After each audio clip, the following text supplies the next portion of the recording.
오늘은 어제 있었던 대법원 판결과 관련하여 긴급 현안 질의를 실시하도록 하겠습니다. 위원장으로서 먼저 한 말씀 드리고 시작하겠습니다. 이것이 어제 판결문입니다.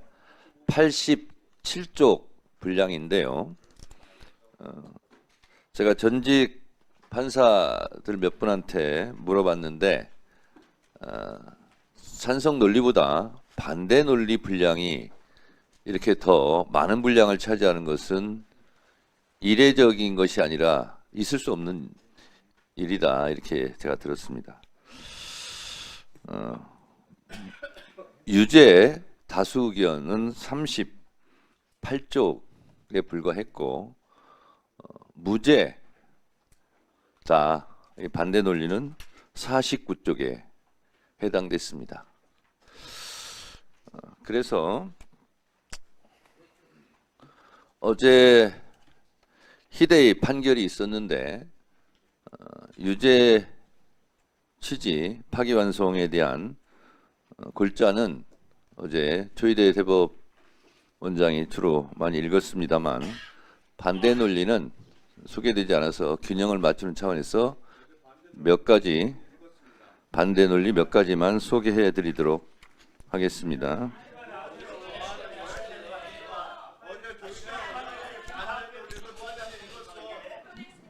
대법원이 이러한 선례의 방향성에 역행하여 선거의 공정성을 내세워 허위사실 공표죄의 적용 범위를 넓히는 해석 방향을 취하는 것은 민주주의 발전의 역사를 후퇴시키는 퇴행적 발상이다.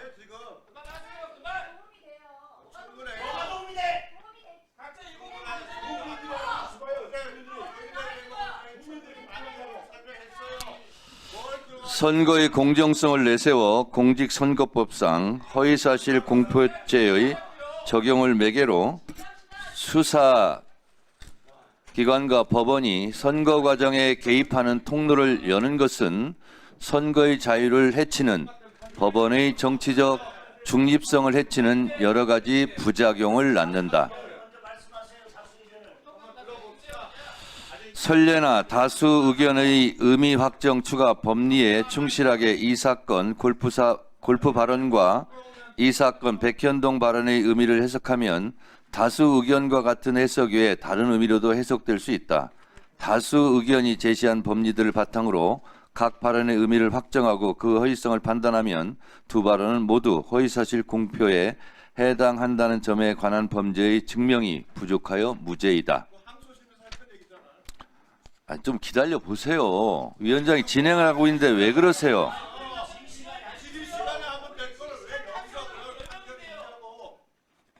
좀 기다려 보세요. 다수 의견처럼 이 사건 골프 발언을 허위 사실을 공표한 행위로 확장 해석하는 방향성을 잡게 되면 검사의 기소 편의주의와 결합하여 여러모로 우려스러운 결과를 낳을 수 있다. 두 사람의 발언 모두 통상적인 정치적 공방 속에서 주고받을 수 있는 범위 내의 의혹 제기와 해명 발언이라고 여겨지는 이상 이를 정치의 영역에 맡겨 선거인들이 평가하도록 하여야지 법의 심판대에 세워 처벌하는 것은 바람직하지 않다. 세부 사항에서 진실과 약간의 차이가 나거나 다소 과장된 표현이 있다 하더라도 이를 허위의 사실로 볼 수 없다. 등등 제가 이것을 이 판결문에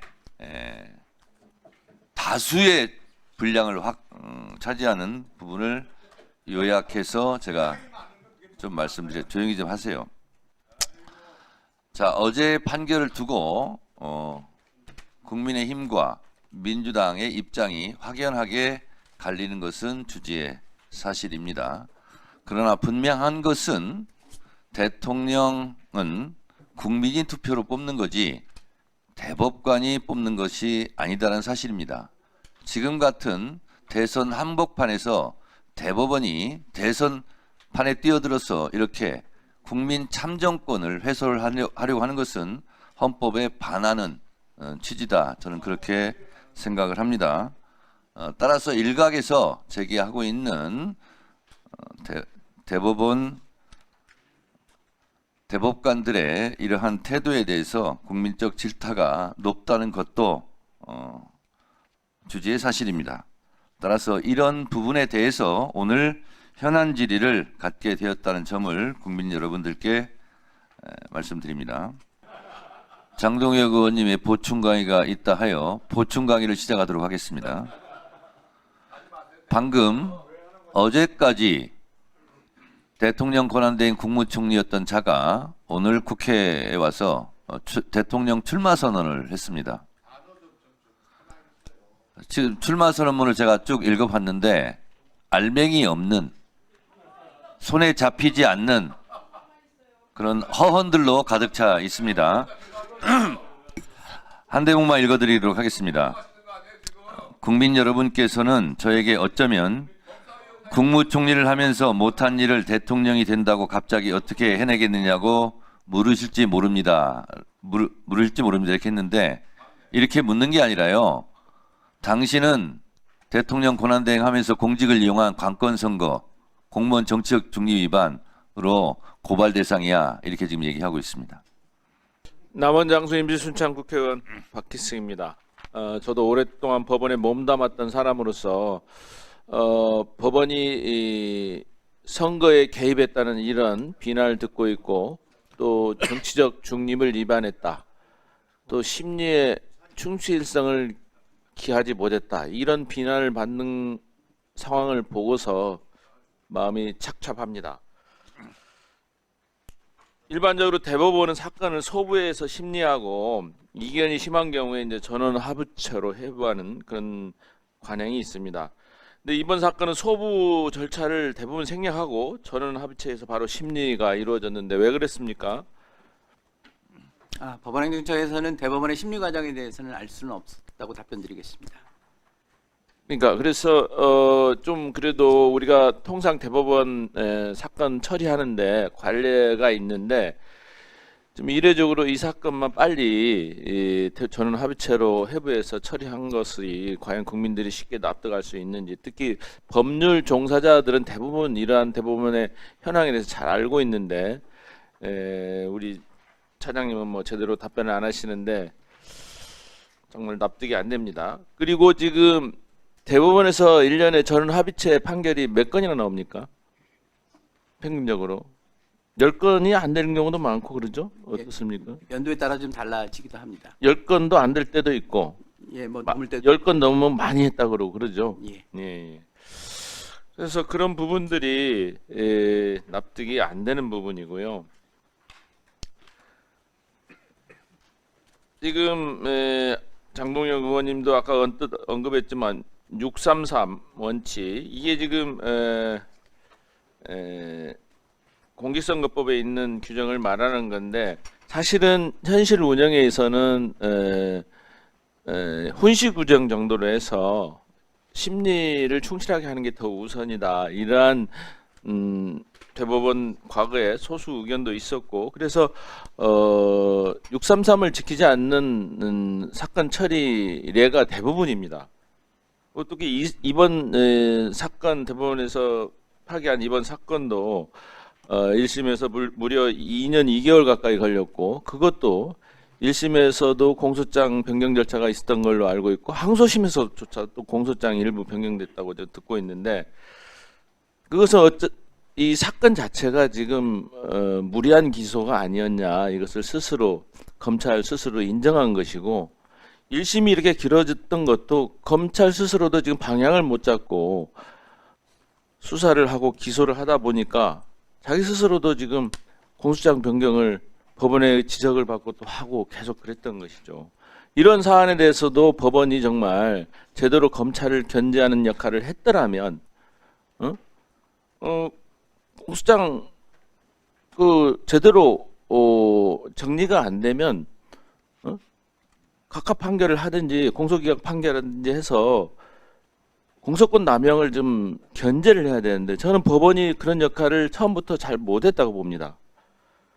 그리고 뭐 그렇다 하더라도 이제 1심을 이렇게 검찰이 오랫동안 뭐 증인 신청하거나 뭐 공소장 변경하거나 이러면서 2년 얘기 끌다가 갑자기 이제 현 대법원장 체제에서 633 원칙 내지는 뭐 공직선거법 신속하게 처리해야 된다.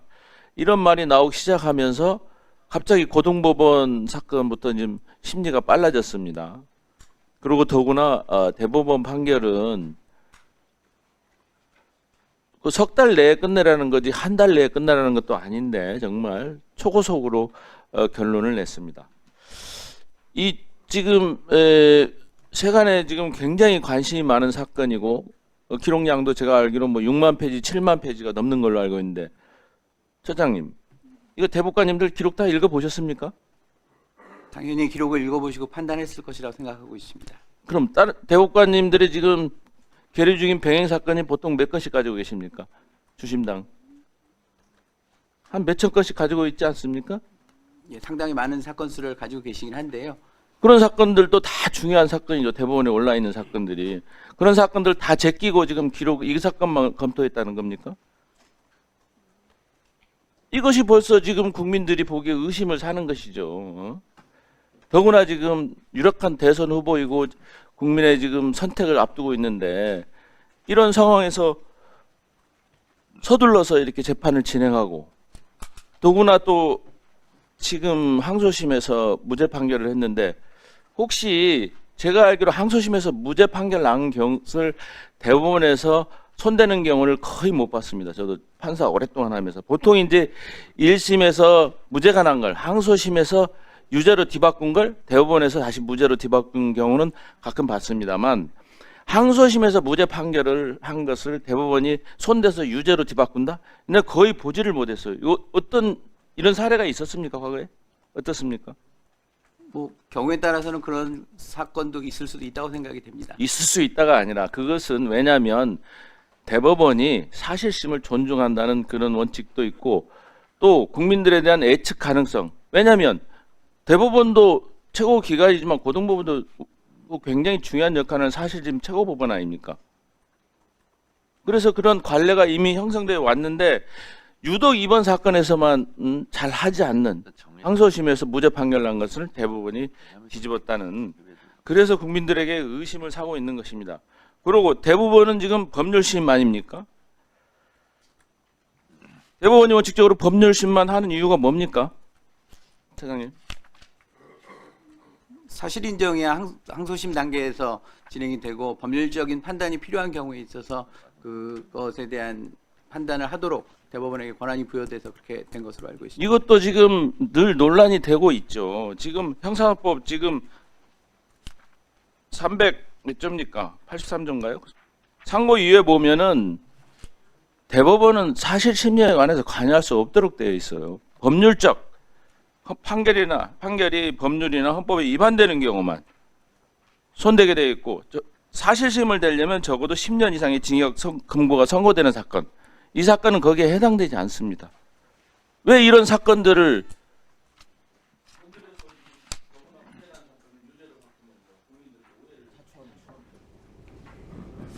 이는 이게 정말 대법원이 이러한 사건을 통해서 그동안 쌓아올린 신뢰가 하루아침에 다 무너지는 것이다. 네, 정리해 주시죠. 이 무너지는 것은 한순간입니다. 다시 한번 정말 법원에서 이런 부분에 대해서는 심각한 고민이 필요하다고 생각합니다. 지금 질의 도중입니다만 양 간사 간 협의하에 잠시 정회를 해야 할 것 같습니다. 정회 이유를 제가 말씀드리겠습니다. 지금 국민의힘 의원님들이 긴급 기자회견을 좀 해야 될 것 같다 그래서 요청을 해와서 잠시 정의를 하고요. 또한 형사소송법 일부 개정 법률안을 오후에 상정을 하려면 양 간사간 또 협의할 시간도 좀 필요한 것 같습니다. 형사소송법 일부 개정 법률안의 내용을 제가 잠깐 설명드리겠습니다. 헌법 제84조는 대통령이 내란 또는 외환의 죄를 범한 경우를 제외하고는 재직 중 형사소출을 받지 않도록 규정하고 있습니다. 이는 대통령의 헌정수행 기능 보장을 위한 취지이고 헌법 66조에 나오는 대로 대통령의 업무의 중대성을 고려한 내용입니다. 그러나 현행 법령 체계에서는 대통령이 당선되어 재직중이 된 피고인에 대해 이미 개시된 형사재판이 계속 진행되는 경우 재판부가 이를 중지할 법적 근거가 명확히 규정되어 있지 않습니다. 이로 인해 헌법상 불소추권과 실제 재판 운영 사이에 충돌이 발생할 수 있으며 헌법 취지를 실질적으로 구현하지 못하는 문제가 제기될 수 있습니다. 또한 재판이 계속됨으로써 대통령으로서의 직무 수행에 장애가 발생할 수 있고 정치적 중립성을 유지해야 할 형사사법기관이 대통령을 상대로 한 재판을 계속 수행할 수 없게 됨에 따라 헌정질서와 정치적 중립성에 대한 논란도 발생할 소지가 있습니다. 이에 대통령이 당선된 피고인에 대하여는 헌법 제84조가 적용되는 재직기간 동안 형사재판 절차를 정지하도록 하여 헌법상 불소추권이 절차적으로도 실현되도록 하려는 이런 취지의 형사소송법 일부 개정 법률안을 오후에 상정을 하도록 할 테니 양 간사님께서는 협의해 주시기 바랍니다.